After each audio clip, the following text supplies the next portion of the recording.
السلام علیکم ورحمۃ اللہ وبرکاتہ۔ الحمد للہ رب العالمین والصلاة والسلام علی رسول الکریم، اما بعد۔ تو عزیز طلبہ، آج کے اس درس میں ہم تخریج کا جو تیسرا طریقہ ہے کہ موضوع کے اعتبار سے تخریج کرنا، تو اس کا جو توطیہ تھا، مقدمات تھے، ان تمام چیزوں کا ہم نے دراسہ کیا، اور آج انشاءاللہ اس کتاب کو پڑھیں گے جس کے ذریعے موضوع کے اعتبار سے تخریج ممکن ہو۔ تو اس سے پہلے کہ ہم کتاب کا دراسہ کریں، کتاب کے منہج کو پڑھنا شروع کریں، اس قسم کو یعنی موضوع کے اعتبار سے تخریج کرنے کا جو طریقہ ہے، اس کو کیا کہتے ہیں؟ کشاف موضوعی کہتے ہیں، کشاف موضوعی کہتے ہیں۔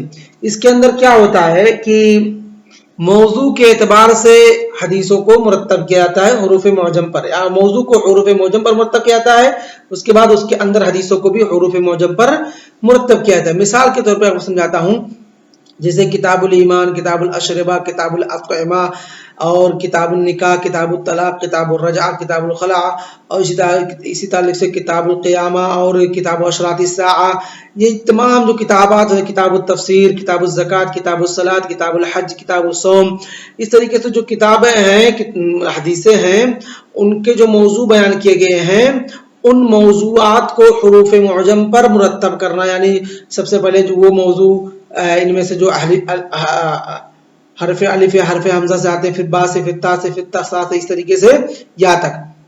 تو اس کے اندر کیا ہوتی ہیں؟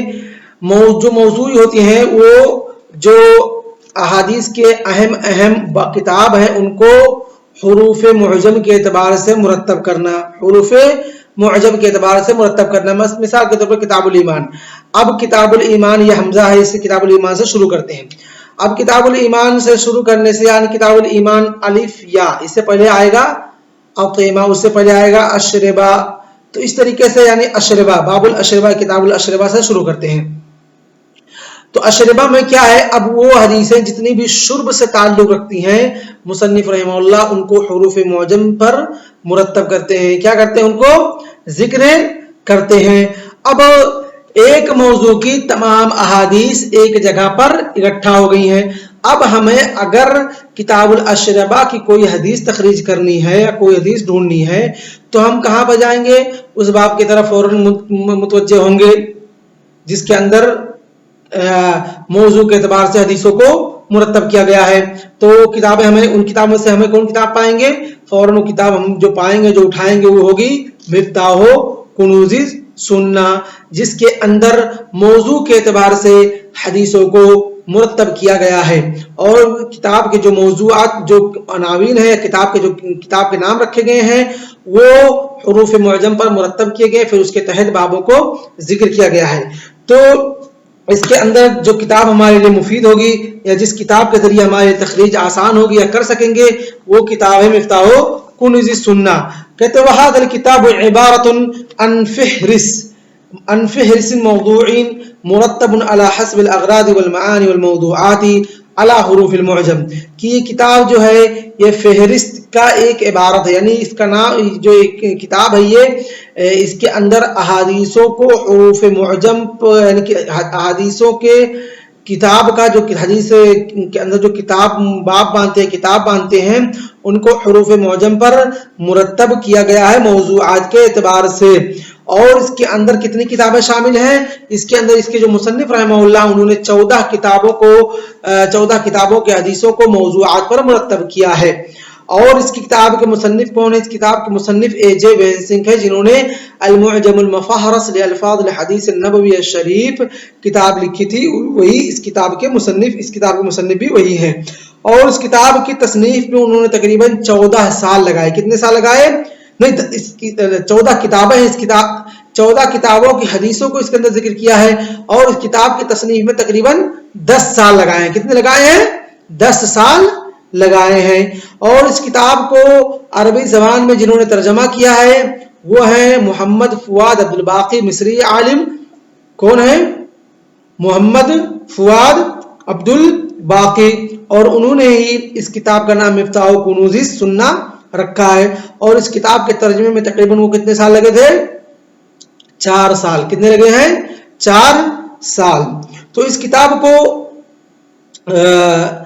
इसके जो मुसन्निफ थे ए.जे. वेंसिंग, उसके बाद जिन्होंने इसका तर्जमा किया है मोहम्मद फुआद अब्दुल बाकी रहमहुल्लाह ने, उन्होंने क्या किया है, इस किताब के अंदर पहले मौज़ूआत बनाए हैं। क्या बनाए हैं?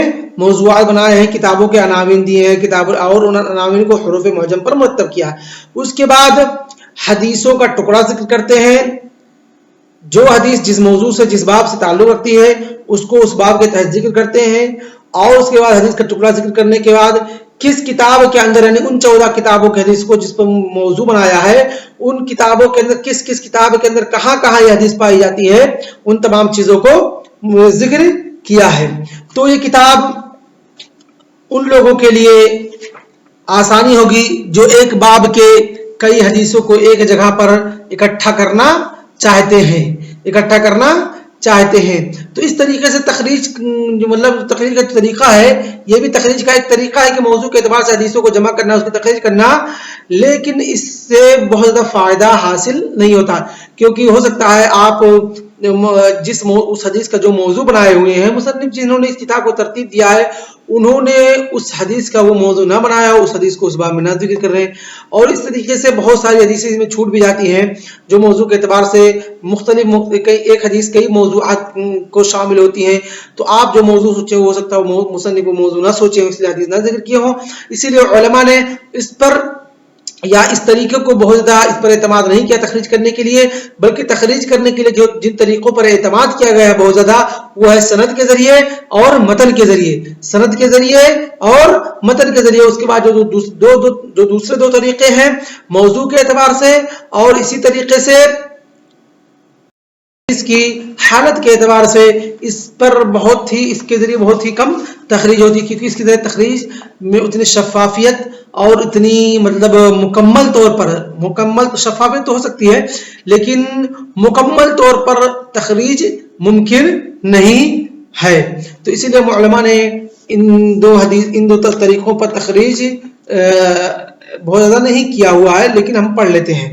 तो इसमें क्या होता है कि एक उस मौजू की तमाम हदीसों को उस बाब के तहत मौजू के तहत जिक्र करते हैं, और किस किस किताब के अंदर कहाँ कहाँ पर हदीस जिक्र है, तमाम चीज़ों को जिक्र करते हैं। फिर जब हम उस किताब की तरफ यानी मिफ्ताह कुनूज़ सुन्ना की तरफ, मिसाल के तौर पर कोई हदीस है जो सलात से ताल्लुक़ रखती है, अब वो किताब सलात में हम जब जाएंगे तो हमको उसके अंदर वो हदीसें मज़कूर होंगी। फिर उस किताब सलात के अंदर मिफ्ताह कुनूज़ सुन्ना में यह हदीस किस किताब में, कि बुखारी की, मुस्लिम की, अबू दाऊद की, तिरमिज़ी की, नसाई की, इब्न माजा की, मुस्तदरक की, मुअत्ता मालिक की, मुस्नद अहमद बिन हंबल की, सुनन दारमी की, सीरा इब्न हिशाम की, मगाज़ी लिल वाक़िदी, और यानी किस किताब के अंदर कहाँ यह हदीस मज़कूर है, तमाम चीज़ों को जिक्र करते हैं, तमाम चीज़ों को जिक्र करते हैं। तो ये 14 किताबें हैं जिनकी अहादीसों को जिनके हदीसों पर किताब मुश्तमिल है। पहली किताब है सही बुखारी, दूसरी किताब है सही मुस्लिम, तीसरी किताब है सुनन नसाई, चौथी है सुनन अबी दाऊद, पांचवी सुनन तिरमिज़ी, छठी है सुनन इब्न माजा, उसके बाद सुनन दारमी, आठवीं सुनन मुअत्ता मालिक, नौवीं मुस्नद अहमद बिन हंबल, 10वीं किताब मुस्नद अबी दाऊद अत-तयालिसी, 11वीं किताब अत-तबक़ात इब्न सअद, 12वीं किताब अस-सीरा इब्न हिशाम, और 13वीं किताब अल-मगाज़ी लिल वाक़िदी, और इसी तरीके से 14वीं किताब अल-मुस्नद अल-मंसूब लिज़ैद बिन अली। तो इन 14 किताबों के हदीस को मुसन्निफ जो है ए.जे. वेंसिंग है, जिनकी किताब मिफ्ताह कुनूज़ सुन्ना, जिसका नाम मोहम्मद फुआद अब्दुल बाकी ने मिफ्ताह कुनूज़ सुन्ना रखा है, उससे पहले उस किताब का नाम इंग्लिश में द फर्स्ट हैंड हदीस ऑफ मोहम्मद सल्लल्लाहु अलैहि वसल्लम, इस तरीके से कुछ उसका नाम था, जो कि ए.जे. वेंसिंग ने रखा था। बाद में उसकी हदीस की किताब का नाम मिफ्ताह कुनूज़ सुन्ना मोहम्मद फुआद अब्दुल बाकी ने रखा और मौजू के एतबार से तकरीबन 4 साल में इस किताब का तर्जमा किया अरबी में, और मौजू के एतबार से ये किताब हमारे लिए मुफीद है कि हदीसों को मौजू के एतबार से मुरतब किया गया, फिर किस किताब हदीस से किस किताब के अंदर कहाँ पर हदीस जिक्र है, इन तमाम चीज़ों को जिक्र करते हैं। तो इस किताब के ताल्लुक से जो बकिया चीज़ें हैं कि तखरीज का तरीका कैसा है, उसके बाद किताबों में किन किन चीज़ों का ख्याल रखा गया। नहीं, कुछ किताबें जिसके जब वो हदीस को जिक्र करते हैं,